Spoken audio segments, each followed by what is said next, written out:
Ya, selamat siang. Saya ucapkan kepada Pak Erwin. Saya Valeri dari kelompok D dengan anggota Elia Agustina dengan NIM 008, Adinda Rizky dengan NIM 081, dan saya sendiri, Valeri Josephine, NIM 097. Kami dari kelompok D akan mempresentasikan tentang instrumentasi medis dengan metode differential pressure atau tekanan diferensial yang digunakan untuk membantu alat medis pada zaman ini. Mungkin untuk yang pertama, saya akan menjelaskan atau kami akan menjelaskan tentang introduksi atau pengenalan tentang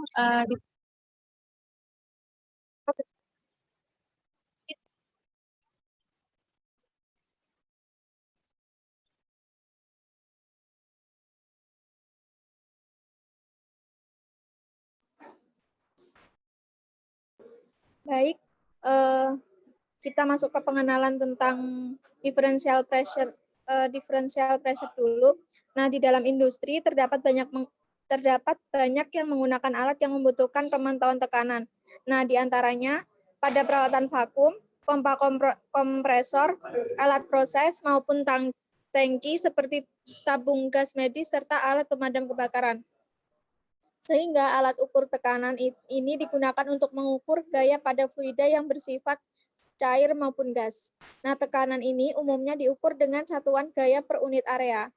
Instrumen yang digunakan untuk menghitung dan menunjukkan tekanan dalam satuan integral ini disebut dengan pressure Gauss atau vakum Gauss. Manometer adalah salah satu contoh yang menggunakan kolom liquid untuk menghitung tekanan. Nah, alat ukur tekanan ini tersedia dalam berbagai satuan tergantung kebutuhannya. Di antaranya ada PSI, ada PSF, ada mmHg, ada INHG, bar atmosfer, dan N per meter kuadrat.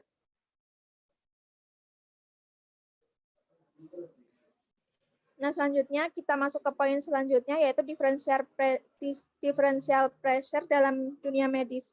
Nah, differential pressure ini sendiri itu merupakan alat ukur tekanan yang dapat menghitung dua tekanan, yaitu tekanan yang tinggi dan tekanan yang rendah maupun tekanan statis. Nah, umumnya digunakan untuk industri petrochemical, power plant, oil, dan gas, EPC, serta palm oil atau minyak zaitun. Namun hal ini dapat digunakan juga dalam dunia medis untuk pengukuran tekanan yang dibutuhkan dalam masker. Apalagi masker medis sebagai alat utama dalam menghadapi penyakit dalam keadaan di dalam rumah sakit, apalagi dalam kondisi sekarang ini. Nah, masker medis dalam SNI ada 5, yaitu yang pertama bacterial filtration efficiency atau biasa disingkat BFE. Kemudian yang kedua microbial cleanliness, yang ketiga differential pressure, yang keempat infective agent splash resistance, yang kelima PFE atau submicron particulate filtration efficiency.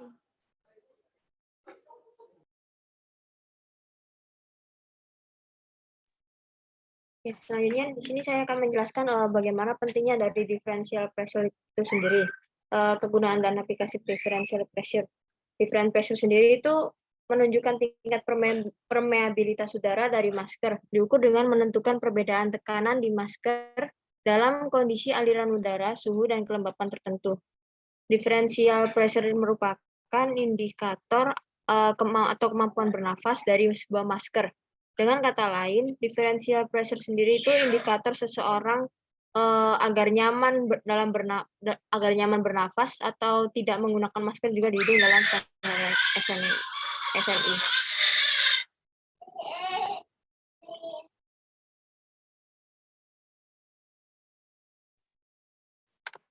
Dalam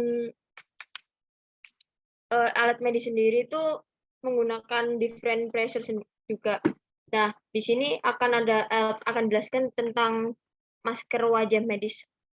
Apa saja sih yang menggunakan differential pressure ini? Nah, masker wajah medis ini dievaluasi dalam 2 kelompok sesuai dengan kinerja penyaringan bakteri mereka.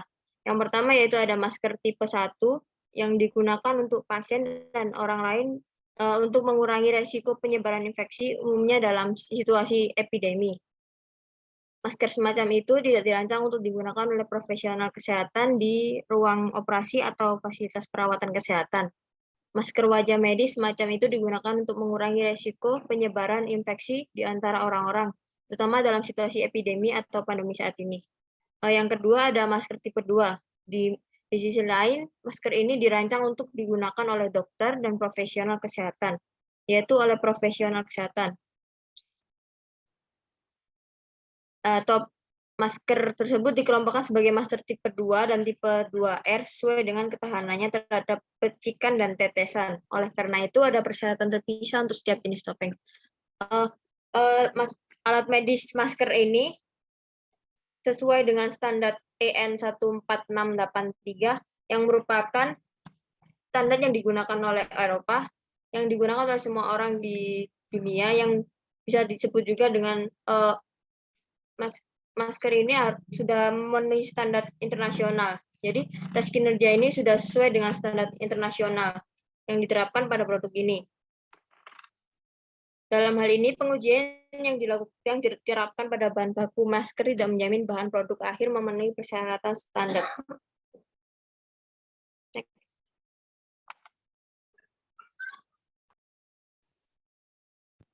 Ya, mungkin untuk alat medis dengan menggunakan metode differential pressure, seperti mungkin yang sudah dijelaskan oleh Dinda dan Tina ya. Tadi kan kami ini mengambil beberapa alat medis di mana tujuannya itu untuk mengukur tekanan nih, selisih tekanan yang ada di dalam masker bedah medis yang biasanya digunakan para dokter dan perawat seperti di gambar yang paling kanan. Nah, untuk alatnya sendiri itu sebenarnya ada beberapa.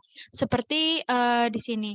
Dia ada alat itu alat TN141 di mana mungkin bentuknya juga lebih kecil, dan untuk di tengah ini ada EN16483 di mana memang kegunaannya itu adalah sama-sama untuk mengukur berapa tekanan dan juga partikel-partikel lainnya seperti mikropartikel juga dia bisa diukur di situ. Jadi intinya untuk penyaringan dan uji standarisasi lah untuk masker bedah medis dari masker yang akan dipakai untuk di rumah sakit, seperti itu. Jadi ini mungkin beberapa contoh bentuk alatnya agar menghasilkan juga masker medis yang memenuhi standar seperti gambar di paling kanan. Nah, untuk gambar paling kanan ini adalah masker dengan 2R tipe, jadi tipe kedua.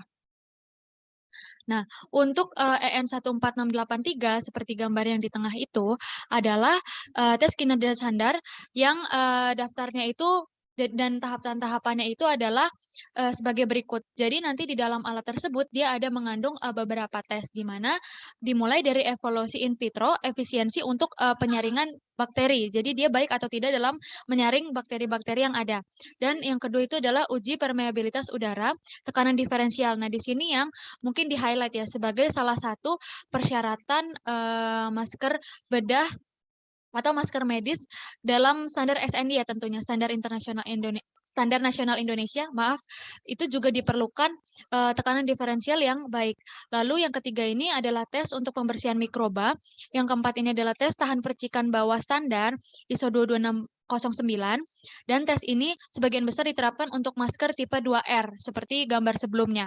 Lalu ada juga tes biokompatibilitas di mana memang kami kelompok D ini mengambil dari EN14683 di mana ini kan tadi sudah disebutkan oleh Dinda untuk standarnya itu adalah dia langsung dari Eropa. Di mana juga untuk SNI sendiri itu merupakan adopsi identik dari standar internasional yakni ASTM, yaitu standar nasional Amerika, dan juga EN, standar nasional dari Eropa.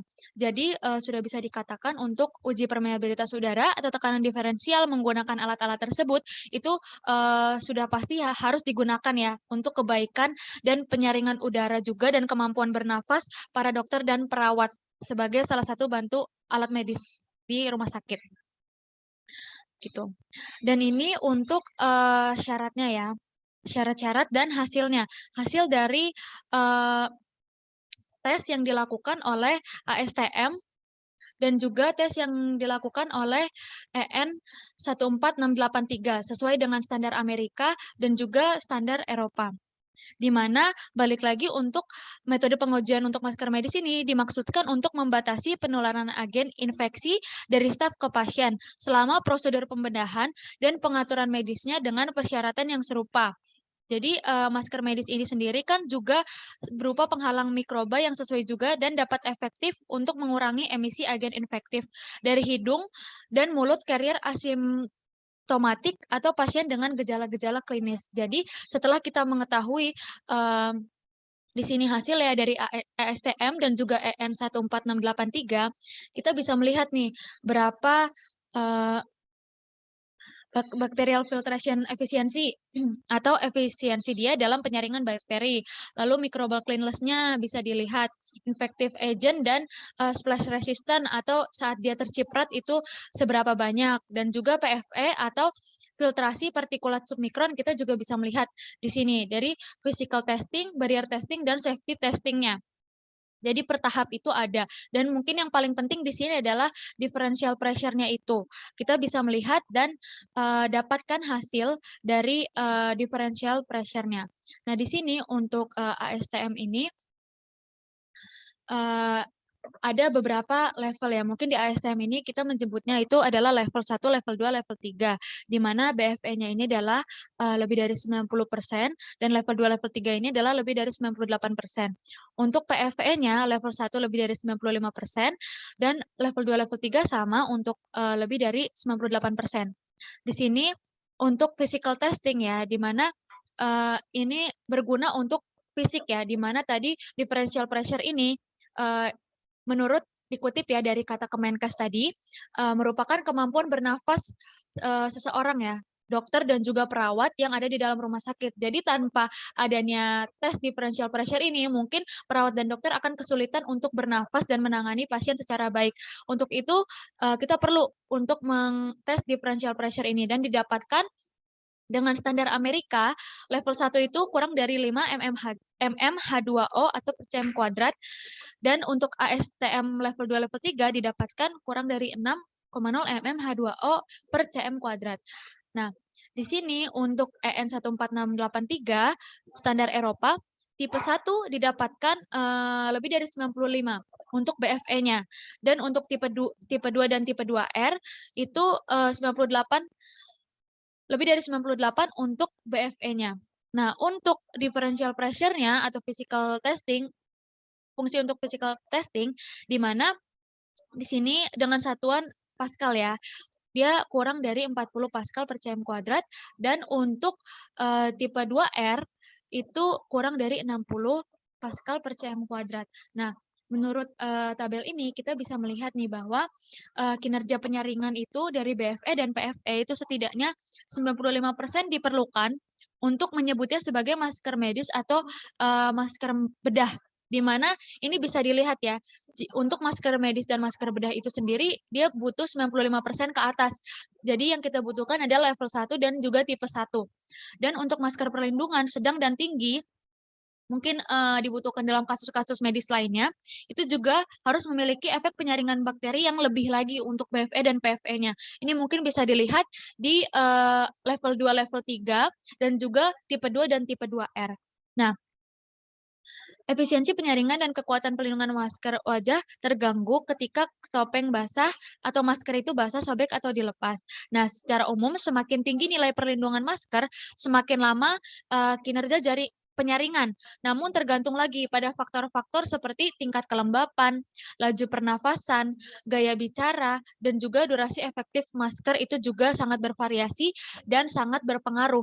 Jadi di sini untuk differential pressure ini sendiri, dia kan untuk level 1 itu mungkin nilainya lebih kecil daripada toleransi untuk nilai di level 2. Begitu juga untuk tipe 1, toleransi nilainya tuh lebih kecil daripada tipe 1 dan tipe 2, maaf, toleransinya lebih kecil daripada tipe 2R di standar Eropa gitu. Jadi untuk differential pressure ini, nilai-nilai di level 1, level 2, level 3, tipe 1, tipe 2, dan tipe 2R akan mempengaruhi BFE dan PFE-nya, akan mempengaruhi filtrasi dan penyaringan dari masker medis begitu.